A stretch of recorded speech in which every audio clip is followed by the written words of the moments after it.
Kung Fu commentary. You recognize that it opens up doors, and that's another thing that says it when they say that women have these advantages and men don't. And I'm like, well, the advantages come with like a caveat, so it's not really an advantage. Like you have to blow someone or some shit, and it's like not really an advantage because if you don't blow them, you get kicked back to the curb. Thing is, it is an advantage. Just because you suck at sucking doesn't mean it's not an advantage. You just didn't do it right. You clearly didn't blow the right guy to get the right results. So the thing about an advantage is using it right. You have an advantage if you're tall, use it right. You could be a tall guy that works at McDonald's. Well, you don't need to be tall to work at McDonald's, so that's a waste of your height. But if you decide to play basketball, that's you using your advantage, which is you're tall, right? You could be an unattractive female, right? But if you have large titties, well, go on the internet, bang, you can become successful because you have big titties, right? Like you have an advantage that if you use it right, it's an advantage. Like it's really well accepted that women will share a high value man. Like every woman knows this. So like that is true. The thing is that ladies in general will share. That you already share a lot of things. I share clothes, opinions, right, makeup.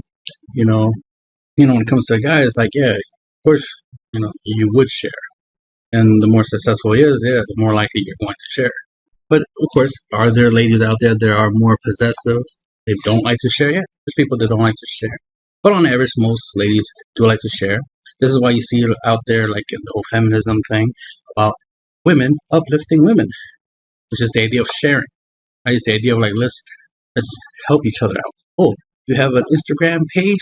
I'm going to follow. I'm going to like your post, give you engagement. I'm going to comment. I'm going to put you in my stories. You do the same for me, right? We help each other out so we can, uplift, right? That's the whole idea of uplifting. I scratch your back, you scratch mine, and we all win. So, yeah, they don't mind sharing their armies of simps, their audience. Like, yeah, show them, my bikini pic on your stories or make a post of it, your Instagram, and tag me, and I tag you, and we can share simps. Well, we have OnlyFans. Let's share our subs. Have guys sub to you, and you have guys sub to me. I have no problem sharing. They already share, attention and resource, right, with one another, right? Y'all are more likely to share with each other than you are with a guy. This is why ladies, and Myron even be saying that a lot of times, that, ladies always want a guy that has more than them because they're not willing to go really 50-50. They don't want to pay for dates, half on dates, half on bills, half. They don't want to do that. Their money is their money. His money is also their money because they don't believe in sharing with at least the male gender. They definitely have no problem sharing with other females, but they do have a problem sharing with guys. That's just that's an observation. Yeah, that's it. I feel like I've been on multiple shows where I've asked, like, what is dating to you? Because it sounds like dating to these guys is once. Yeah. Like I dated this girl. No, you didn't date that girl. You hooked up with her. Yeah, that's true. A lot of people don't know what dating means and whatnot. Especially in this day and age, dating is just that. Is just you went on a date. Like a guy took you out to eat and you dated him. Right? When dating is supposed to be is that y'all talk and hanged out with each other for like a couple weeks, maybe a couple months, right? And that's dating.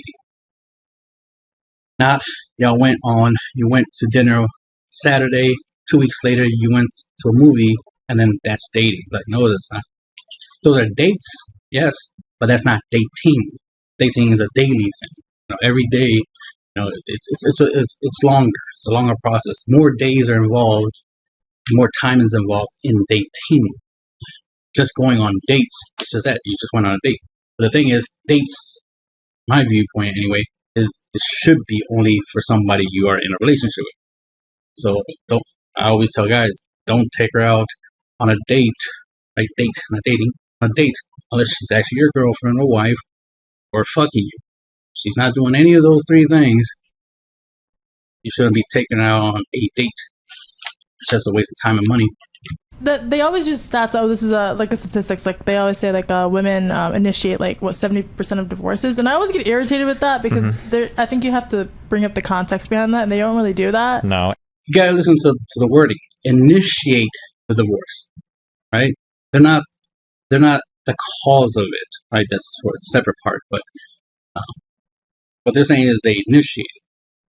right? They initiate divorces, they initiate breakups, right? They're the ones who want the divorce. They're the ones who want breakup.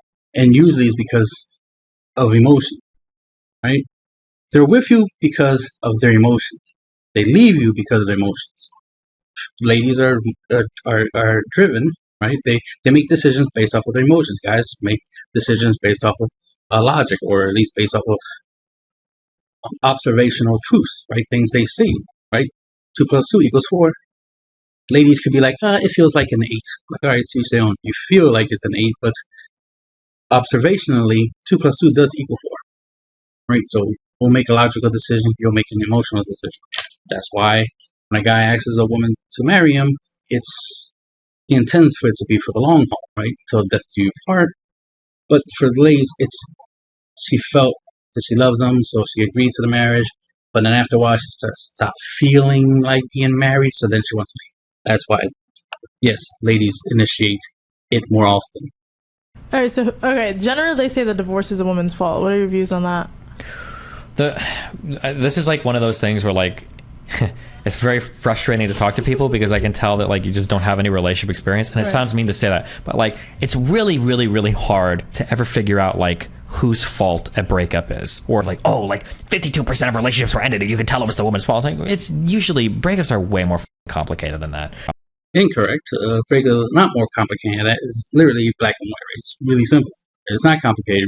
And yes, women, tend to be the fault of why a relationship fails, right? Because at some point they lose interest in the relationship, then they want to leave.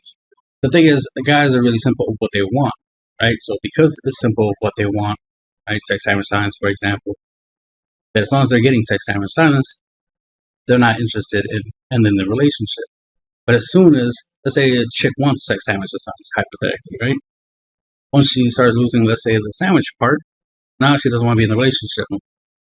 Even though she's still getting sex, right? Even though she's still getting silence, she lost the sandwich part, now she doesn't want the relationship. She'll start creating problems. She'll try to, make it like he's the problem. And the funny thing is, the sandwich part could just be her fault. Like, she's the reason why she's not getting sandwich. It's not that he did anything wrong specifically. It's just that she did something, right? Whatever it is that caused it. Typically, it is the woman's fault for the relationship not working out. But also, at the same time, it's that they didn't make sure that this was the guy that they wouldn't have issues with. Like, that things wouldn't get to the point where it's like, you know what, I don't want to be with him. Right? That's where logic comes in, but they don't use logic to make decisions. They use emotion. So obviously, it was an emotional decision, and we all know emotional decisions are not the best way to make decisions. Men grow from trauma and women are hurt by trauma. If you want to talk about stats, what an unimaginably retarded thing to say. Like, where are all of these psych studies that show that like men are better people for trauma? Like, what a keyword is men, not guys or boys or males, right? Men specifically. Yes, through adversity, men get better, stronger through adversity, right? Through issues. So when something bad happens, a man will learn from that and improve and get better, so it won't happen again. Right? Learn from your mistakes, right? Or learn from things, from shit happens. You learn from it, right? You improve. That's the thing. As a man, you're supposed to always improve and get better and be a problem solver. If a problem makes you, if problems keep compounding and you're not solving them, then yeah, of course, that's the opposite, right? Of course, you're going to be weaker because you're not good at solving problems when you should be. The thing is, ladies, when they have issues, bad shit happens to them, right? It does become a problem for them, right? It becomes because of emotions. They're not really problem solvers. They are problem avoiders. They rather not have problems. Guys know that life is life and shit's going to happen and there's going to be problems. So that's why it's important to be good at solving problems. This is how you know the difference between a man and a male. A man can handle problems. A male cannot. A man has solutions. A male has problems. What did you think about like the man leading thing? You mentioned that earlier. Do you think there's some truth to that, or? Well, you said it the same way that I felt. There's different areas that I'm better at leading in. There's some things he's better at leading in. It just really depends on what you guys decide in the relationship. But I think that's not as black and white as what they make it. It is as simple as that of leading, men leading, women following. Because the whole thing is like whoever is better at leading, should be leading. The thing about men lead, women follow is that because men are the more logical one, right? And they should be, because if they're a man, they're definitely good at solving problems. So they would know what to do when something happens. So if they make a decision, they're good at it, right? They're good at solving problems. So it makes sense that anyone will follow, right? It makes no sense to be with somebody who's bad at problem solving, who doesn't make good decisions, right? Unless you're going to lead them, right? Make good decisions for them, right? In their behalf, right? Make good decisions and they follow you. It only makes sense for you to be with somebody who's better at decision making, who's better at making, who's better at leading, and then follow them. That's because that's one of the issues we have in society is that you'll have a guy who is a good leader, but then he'll talk to a chick who's not a good follower, and that's a contradiction there. A leader is nothing without a follower, right? Vice versa. A follower is nothing without a leader. So the idea is it's a symbiotic relationship. They need each other, right? A leader needs a follower, and a follower needs a leader. So that's why they should get together. Just like a good man needs a good woman. Out of 3 or 4, right? Just like a good woman does not need a fuckboy. This is part of the problem we have in relationships out here in the sexual marketplace, is you have a lot of good ladies and not so good ladies chasing all the fuckboys. Then you got good guys being ignored by both the good women and 3 or 4s, right? And then not so good women, ladies out there, right? So that creates those negative dynamics. But you got the fuckboys, which is the piece of shits, out here wanting the good women, and and once in a while they mess with the bad women, but nothing beneficial is happening. You have the wrong people, right? It makes sense for somebody who has a lot of money to be with somebody who doesn't, because y'all benefit each other. It's more likely the person without money, personality-wise, will be different than somebody who does have it, right? And then the money will be beneficial because, well, you have money, so you're always good when it comes to whatever you need money for. This person doesn't have money, so the money would definitely benefit them, so it's a symbiotic thing. It seemed like when they say traditional gender roles, I don't think that really exists anymore since women are also working. And I think it's actually more beneficial that women are working. I think that 2 people to work and to build a household nowadays.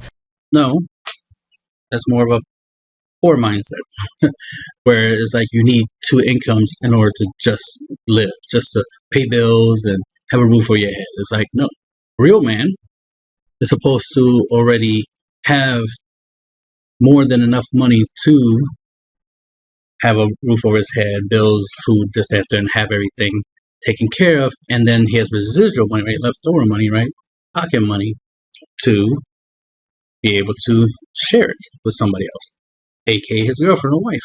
So he's supposed to make more than enough for what he needs for the bare minimum, which is his bills and just that and a third, and then still have money left over that he can share with someone else. So as long as he has his needs met, everything else, is just everything else. So then, of course, it's disposable income, so he can, spend it on people, right?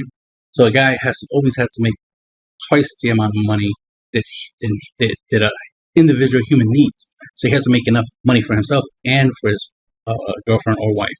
And if they have children, he has to make more for what? The children. He has to make enough income so for all the people in his, in his relationship to have money, right?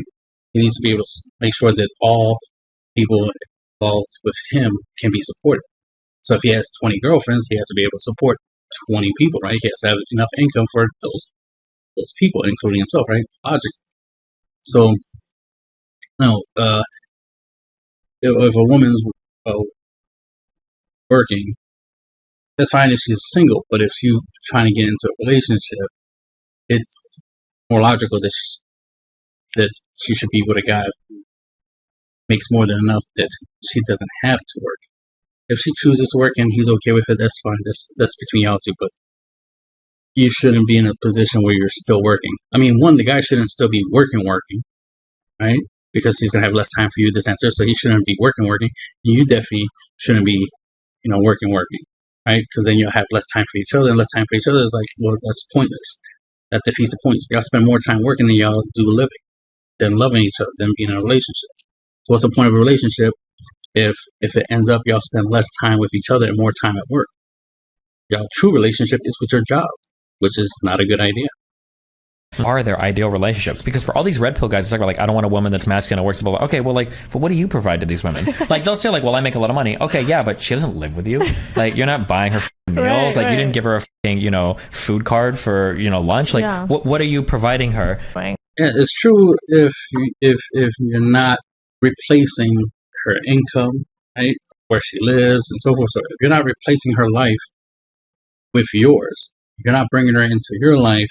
Yeah, you're not really doing much of it. The idea is to provide her a different lifestyle, right? It's like, oh, okay, you have a 9 to 5, you have an apartment downtown. Well, I have a mansion, boats, and this and that, third, and I have, and I live in Paris or something like that, right? So I have different life than you do.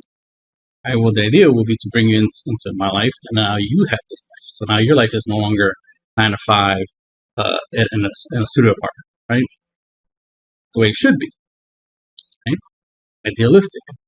I mean, it'd be weird to do it reverse, where he goes from, the mansion in Paris to studio apartment downtown, while you have a 9 to 5 and he has a 9 to 5. So then y'all barely spending time with each other. It's like the goal should ultimately be to spend more time.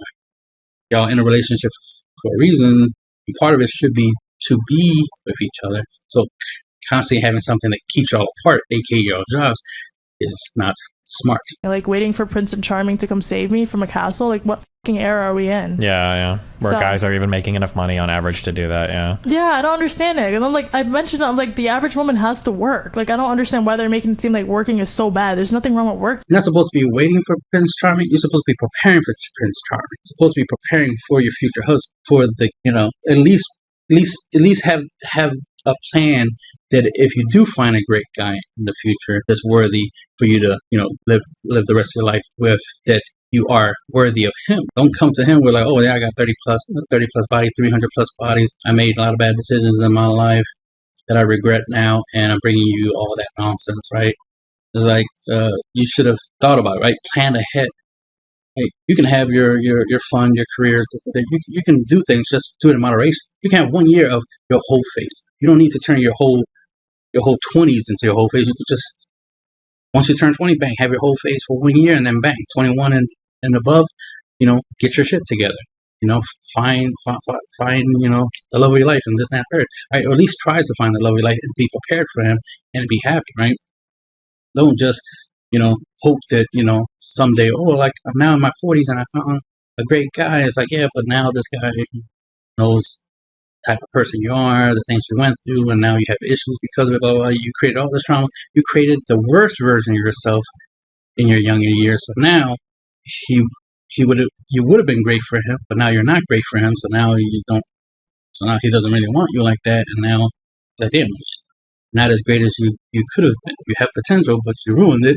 So I'm not interested. I'll find somebody who's more of what I'm looking for, and then he'll move on, and then now you regret your past. Like, oh man, I wish I prepared for this moment. And that's the thing. When you find a great guy, it comes from preparation. That's the thing about opportunity. A great opportunity, it meets readiness, right? So somebody who works hard and prepares for an opportunity can take full advantage of it. So if you want a rich guy, a successful guy, a great guy, you need to make sure you're a great woman. You can't come to him damaged, trash, mental issues, blah, blah, blah, all these problems, be the worst version of yourself, and then think that he's getting a great deal, he's getting a prize, he's getting his dream girl. No, he's getting his nightmare. You're literally not making sure that you're his dream girl. Same as you don't want him to be a piece of shit, right? You want him to be a good man, successful, this, that, you want him to be the best version of himself. Why ain't you the best version of yourself, right? Logically. So, yes, that is important. So you are waiting for not just waiting. You're preparing for Prince Charming. You're not waiting. So you're not doing all the dumb shit you're doing that you want to do, and then the great guy will come into your life. No. You prepare. You ready yourself. You make sure you're available. You make sure you're out there for the great guy to find you. You can't stay in your house for years and years and think the perfect guy will find you at home. No. You got to go out there and make sure you're available for him to find you, because he's looking for you. So you need to make sure he can find you. So you got to be the best version of yourself. You want a millionaire to find you? You got to get to the point where a millionaire can see you. You can't be, out here in the streets thinking a millionaire is going to, find you in the streets. He's not. You need to go where he's at, so he can find you there, where he's at. Where he's at is not the streets, right? For example.